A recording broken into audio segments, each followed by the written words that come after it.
you can call them Tatas and Birlas of Vietnam. I saw everybody was looking at the car because that's fairly unique. So you're saying that there's a possibility that we'll be traveling in a VinFast electric bus in India? Hello and welcome to HC Auto. I'm Prashant Singh. I am Ayush Arya. And today we are going to talk about Vietnam's biggest car maker, VinFast.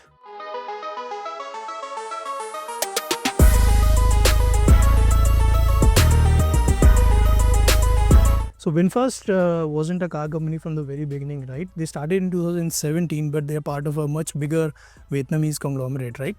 That's right. Actually, it's very interesting to note that VinFast is a part of a bigger group. It's called Vingroup, right? And Vingroup started operations back in 90s and they started as a noodle maker. Yeah, and then after that they started expanding into various categories, for example, healthcare, infra, real estate, education, hospitality, and much more. And basically, you can call them Tatas and Birlas of Vietnam. And then they shifted into automobile business back in 2017, and they were not initially making just EVs, they were making both ICE and EV cars, and then they shifted their focus to pure EVs back in 21 and 22. And it's interesting to know that they're already the biggest car maker in Vietnam, and now they've entered India. Yeah, and they entered India last year. We first saw them at the Bharat Mobility Expo. There are a number of cars on display there. We obviously had the VF6 and the VF7 and the much talked about little car. Yeah. VF3. VF3, right? Yeah. So now they've entered India, and VF6 and VF7 are already on sale. But bringing the cars were part of a much bigger plan they have for India. Like they have announced a lot of investments, if I'm correct. Yeah. So they plan to go really big in the Indian market, and they've already established a plant in Tamil Nadu. And this plant is around 400 acres, and they've invested initially around $500 million, which is part of their bigger $2 billion investment plans for the Indian market. So you see the scale of that. So this is their third facility globally and first facility outside Vietnam, and they're producing right and drive VF6 and VF7 cars, and they will be exporting these cars outside from this facility here in India, and they want to use this plant for their global operations back in Southeast Asia, Middle East and Africa. And I think this has already started showing signs of progress. Yes, the signs of progress are already visible. VinFast launched the VF6 and VF7 last year, and in months, actually not even a year, and they have already sold 1,000 units of the two cars combined. Now 1,000 units? Yes, 1,000 units. Now on its whole, you might feel that 1,000 is a little less, but when you look in the bigger picture, consider that they are a new brand, they're an EV only brand, and also a brand that's based outside of India. These numbers turn out to be pretty impressive. Now, let me tell you some other interesting fact. In December 2025, if you look at all the sales of EV for different manufacturers, VinFast was at the 4th position. It actually overtook Hyundai and Kia. So VinFast sold 375 EVs, Kia was at 313, and Hyundai managed to sell only 262 units. You're telling me that VinFast, within this short span of time, it has managed to climb to under 4 positions? Yes, it was with the top 4 position in December. And I think the major reason for that is their aggressive pricing. As you said, their plant, they're assembling the VF6 and the VF7 here. This has allowed VinFast to position the VF6 at a starting price of about 17.5 lakhs, and the VF7 starts at around 20.8 lakhs. So that puts them squarely among the competitors of other brands. But you drove one of the cars, and I think there's a lot more than just pricing about the cars that makes them so appealing to an EV buyer in India, right? Yeah, so basically I got this chance to drive the VF7, not the VF6, but I got a chance to drive the VF7. I was really, taken away, blown away by the overall design of the car, because the way it looks on the Indian road, I mean, it looks spectacular. It has a very unique design, I must say. And I saw everybody was looking at the car because that's fairly unique. It's a very fresh design for the Indian market.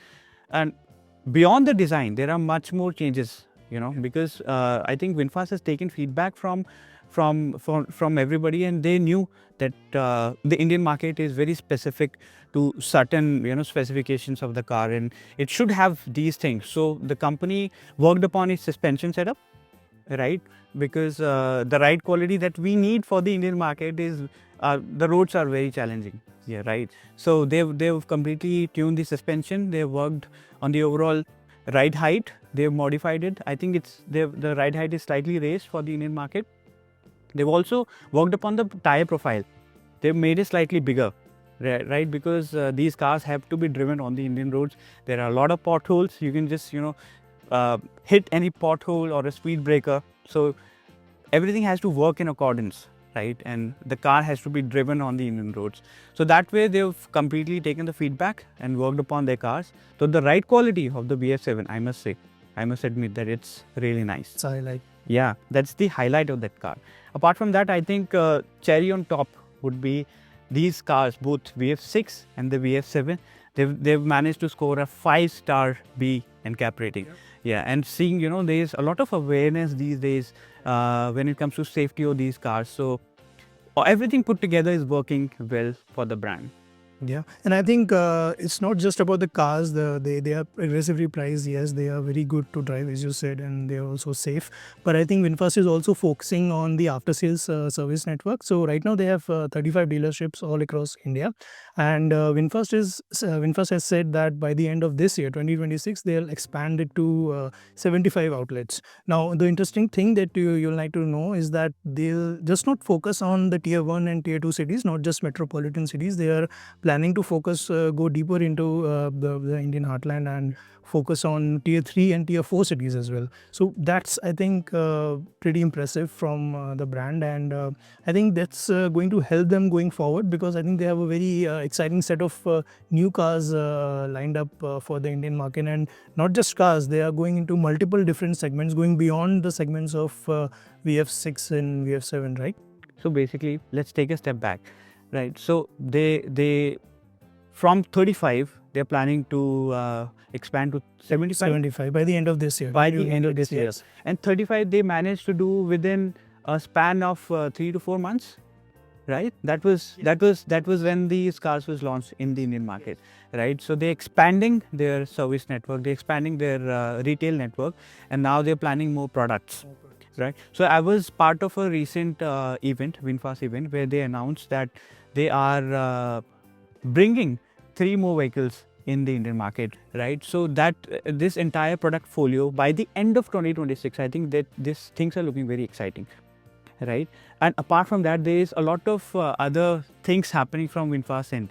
So they're also planning to bring in electric two-wheelers. See, you see the demand of electric two-wheelers is on the rise, right? So I think they now have a dedicated manufacturing facility that's putting together world-class products, right? So they'll use this facility to manufacture electric two-wheelers and penetrate deeper into the Indian automobile market. And I think it's not just about the passenger vehicles. They're also planning to expand their fleet operations, and I think the Limo Green will play a very important role there. But not just MPVs, I think they'll also bring electric buses to the Indian market. So you're saying that there's a possibility that we'll be traveling in a VinFast electric bus in India? Yes, there's a possibility, and we might be doing that very soon. But there's also something exciting that could also happen. So as you mentioned that VinFast is part of a much bigger group, the Vingroup, which is based out of Vietnam. So in Vietnam, they also have this business called the Vingreen. So now what that is basically a charging infrastructure company. And VinFast, if they bring it to India, I think that will prepare a huge ecosystem, which is help all the VinFast, the private owners as well, the VF6, the VF7, and VF3, as you mentioned, and also it could help the fleet owners. And basically it will strengthen the overall electric network for the brand. Because as we have seen that if you have a good electric vehicle, then you should also pack it with a supporting charging infrastructure, because that's very important, especially in the Indian context. Right. So basically, if we're traveling, say, from Delhi to Jaipur or Delhi to Chandigarh, and we are traveling in a VinFast car, we'll find a lot of VinFast chargers. That's quite a possibility, right? And that's exactly what a brand needs to reach out to more customers and to build that trust, right? And to really end that range anxiety that people have with the right vehicles. So I think VinFast really have a solid chance if they are integrating the entire network, putting together the right elements to make the entire cycle work. So things are really looking bright from the VinFast end. right? Huge range of dealerships, a number of products that these people are planning to launch in India, and a dedicated, aggressive pricing, and a dedicated manufacturing facility. So entirely put together, I think VinFast really is doing some exciting stuff in the Indian market. So hopefully you enjoyed this podcast. Do let us know what you think about this in the comment section below. And as always, do not forget to hit that like, follow and subscribe button. Thanks for watching, and as always, drive safe.